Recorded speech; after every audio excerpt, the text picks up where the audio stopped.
ଭାଇ କୋରାପୁଟରେ ଯେତେ ଦିନ ବୁଲ ଜାଗା ସରିବନି କାହିଁକିନା କୋରାପୁଟ ରହିଛି ବହୁତ ସୁନ୍ଦର ସୁନ୍ଦର ଜାଗା ଯେମିତିକି ସେମିଲିଗୁଡ଼ା ହଉ ସୁନାଗୁଡ଼ା ହଉ ଯେମିତିକି ଦାମନଯୋଡ଼ି ତ ଫାଇନାଲି ଆଜି ଆମେ ଯାଉଛୁ ଦାମନଯୋଡ଼ି।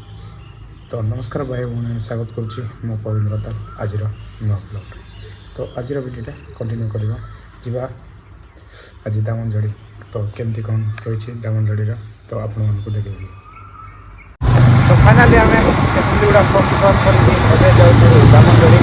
ଏବେ ଦାମନଯୋଡ଼ି ଯାଉଛୁ ଆଉ ଏଇଟା ହେଉଛି ବାରପମାଳା ରୋଡ଼ଟା ବିଶାଖାପାଟଣା ଟୁ ରାୟପୁର ଏମିତି କିଛି ଅଛି। ତ ଏଇଟା ହେଉଛି ଦାମନଯୋଡ଼ି ରୋଡ଼। ତ ଆମେ ଯାଉଛୁ ଏବେ ଦାମନଯୋଡ଼ି।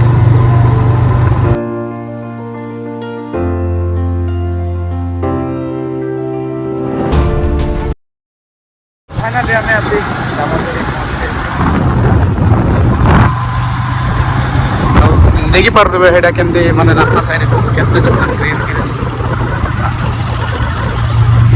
ଯେଉଁଟାକି ବଡ଼ ଗ୍ରାଉଣ୍ଡ ଯେଉଁଟାକି ମାନେ ଯେତେ ବି ପ୍ରୋଗ୍ରାମ୍ ହୁଏ ତ ଏଇ ଗ୍ରାଉଣ୍ଡରେ ହିଁ କରନ୍ତି ଯେତେ ସବୁ ଯେଉଁଟା ଦଶହରା ଆଉ ଯେଉଁଟାକି ଦଶହରା ରୁହେ ଯେମିତିକି ରାବଣ ପଡ଼ି ଆଉ ବଡ଼ ବଡ଼ କହିବାକୁ ଗଲେ ବଡ଼ ବଡ଼ କ୍ରିକେଟ୍ ଫୁଟବଲ୍ ଟୁର୍ଣ୍ଣାମେଣ୍ଟ ହୁଏ। ତ ଦେଖିପାରୁଥିବେ ଏଇଟା ଖେଳୁଛନ୍ତି। ତ ଆମେ ଯାଉଥିଲୁ ଏପଟେ ତ ଦେଖିଲୁ କେତେ ସୁନ୍ଦର ଭାଇ ଏମିତି ମାନେ ଏଠି ସୁବିଧା ଅଛି ଯେଉଁଟାକି ପାଣି ଦେବାର ଏଠି ଲାଗିଛି ସେଥିପାଇଁ ଏଠି ଗ୍ରୀନ୍ ଦେଖାଯାଉଛି ଲାଗୁଛି ଏଇଟା ଯେତିକି ବର୍ଷା ବେଳେ ଯେମିତିକି ଅଛି ତ ସେମିତି ଟାଇପ୍ର ସବୁଆଡ଼େ ଦେଖ ସବୁଆଡ଼େ ଖାଲି ଗ୍ରୀନ୍ ରାସ୍ତା ସାଇଡ଼୍ ହଉ ଯେକୌଣସି ଜାଗା ସବୁଆଡ଼େ ଖାଲି ଗ୍ରୀନ୍ ଦେଖାଯାଉଛି। ଯେମିତି ଆମ ଏରିଆରେ ଯେମିତିକି ବର୍ଷା ବେଳେ ସେମିତି ଦେଖାଯାଏ ସେମିତି ତ ଫାଇନାଲି ଏବେ ଆମେ ଆସିଛୁ ତ କଣ୍ଟାବସୁମୀ ମନ୍ଦିର। ତ ଚାଲନ୍ତୁ ଯିବା ବୁଲି ଆସିବା ତ କେମିତି କ'ଣ ଅଛି।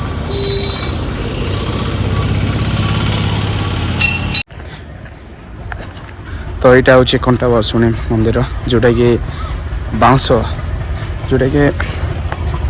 ଆକାଲି ଅଛି ଏଠି। ତ ଆପଣମାନେ ଭାବୁଥିବେ ଯେଉଁଟାକି ଏଠି ମାନେ ରେଟ୍ ସେଇଟା କ'ଣ କହିବ ଯେଉଁଠି ନା କ'ଣ ବୋଲି କୁହନ୍ତି ସେଇଟା କ'ଣ ପାଇଁ ବାନ୍ଧୁଛନ୍ତି ହେଲା ସେଇଟା ଯେଉଁଟା ଏବେ ଆପଣମାନେ ଏଇଟା ଦେଖିପାରୁଥିବେ ଏଇଟା ଆକ୍ଚୁଆଲି କ'ଣ ପାଇଁ ବାନ୍ଧିଛନ୍ତି ଏଇ ଘଣ୍ଟା ଯାକ ଦେଖିପାରୁଥିବେ ଏଇ ଘଣ୍ଟା ଯାକ କ'ଣ ପାଇଁ ବାନ୍ଧିଛନ୍ତି ଆପଣମାନେ ଜାଣିଛନ୍ତି କି? ଏଇଟା ହେଉଛି ଯିଏ ଯାହାର ମାନସିକ କରିଥାନ୍ତି ଆଉ ତାଙ୍କର ମାନସିକ ପୂରଣ ହେଲେ ଯାଇକିନା ସିଏ ତାଙ୍କର ଘଣ୍ଟା କିଏ ଯେମିତି କେମିତି କ'ଣ ବାନ୍ଧିଥାନ୍ତି। ଏଇଟା ହେଉଛି ଏଇ ମନ୍ଦିରର ତାର ରହସ୍ୟ।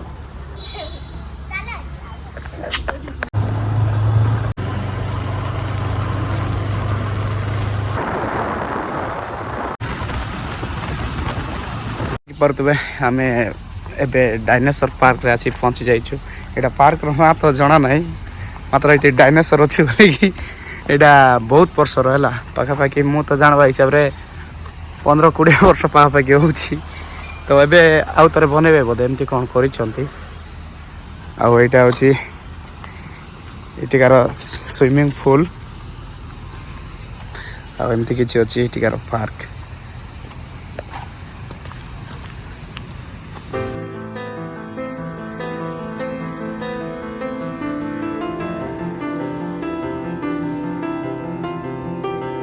ଏଇଟା ହେଉଛି ସେଇ ଜାଗା ଯେଉଁଠିକି ବଜରଙ୍ଗୀ ମୁଭି ଯେଉଁଟା ସୁଟିଂ ହେଇଥିଲା ଏଇଟା ହେଉଛି ସେଇ ଜାଗା। ଦେଖିପାରୁଥିବେ ଏଠି ପୁରା ପାଣି ଉପରଠୁ ମାନେ ଏଠିରୁ ଫୁଟେଇକି ସେ ଉପରେ ଛାଡ଼ୁଛନ୍ତି। ଆଉ ଏଠି ଆଗରେ ଥିଲା ଲାଇଟ୍ ଫାଇଟ୍ ଲଗେଇଥିଲେ ତ ଏବେ ବର୍ତ୍ତମାନ ଲାଇଟ୍ ଫାଇଟ୍ ବୋଧେ କାଢ଼ି ଦେଇଛନ୍ତି ଆଉ କିଛି ଅଲଗା ତ ମାନେ କାଢ଼ି ଦେଇକିନା ଖାଲି ପତ୍ର ହିଁ କରିଛନ୍ତି। ତ ଚାଲ ଏଠିର ପାର୍କର ମଜା ନିଅ ହେଲା ସିନେମାଟିକ୍ ସଟ୍।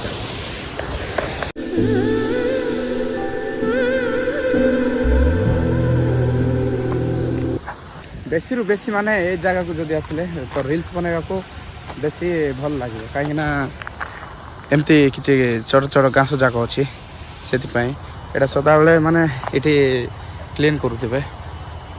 ଦେଖିପାରୁଥିବେ ପୁରା କେମିତି ଅଛି ବହୁତ ସୁନ୍ଦର। ଆଉ ଏଇଟା ଘାସ ବୋଧେ ସେଇଟା କାଢ଼ିଛନ୍ତି ଆଉ ତାର ଲଗେଇବେ ବୋଧେ। ଏଇଟା ଫୁଲ ଯାକ ଥିଲା, ଏଇଟା ଏବେ ଶୁଖି ଯାଇଛି। ଯେତେବେଳେ ଫୁଲ ଥିଲା ସେତେବେଳେ ମସ୍ତ ଦେଖାଯାଉଥିବ ଆଉ। କୁଆମାନେ ଯାକ ଅଛନ୍ତି ତ ଦେଖାଯାଉ ନାହିଁ, କାହିଁକିନା ଏଇଟା ଜାଲି ଲଗାଇ ଦେଇଛନ୍ତି। ଚାଲିଛି ହନୁମାନ ଜୟନ୍ତୀ ବା ମହାବିଷୁବ ସଂକ୍ରାନ୍ତି। କିଛି ଦୋକାନ ଯାକ ଆସିଛି ଦେଖିପାରୁଥିବେ। ତା ପାଇଁ ଏମିତି କିଛି ଗହଳି ନହେଲେ ଏପଟେ କିଛି ଦୋକାନ ନଥିବ, ଗୋଟେ ଦୁଇଟା ହିଁ ଥିବ। ଆଉ ଏଇଟା ହେଉଛି ଆମର ଯେଉଁଟାକି ବଡ଼ ହନୁମାନ ମନ୍ଦିର। ଏଇଟା ହେଉଛି ସେଇ ମନ୍ଦିର। ତ ବର୍ତ୍ତମାନ ଆମେ ଏଣ୍ଟ୍ରି କରୁଛୁ। ଦେଖିପାରୁଥିବେ ଏଇଟା ହେଉଛି ଫୁଟର ହନୁମାନ ମୂର୍ତ୍ତି, ଯେଉଁଟାକି ଆମର କୋରାପୁଟ ଜିଲ୍ଲାର ସବୁଠୁ ବଡ଼ ହନୁମାନ ମନ୍ଦିର ଏଇଟା ହେଉଛି।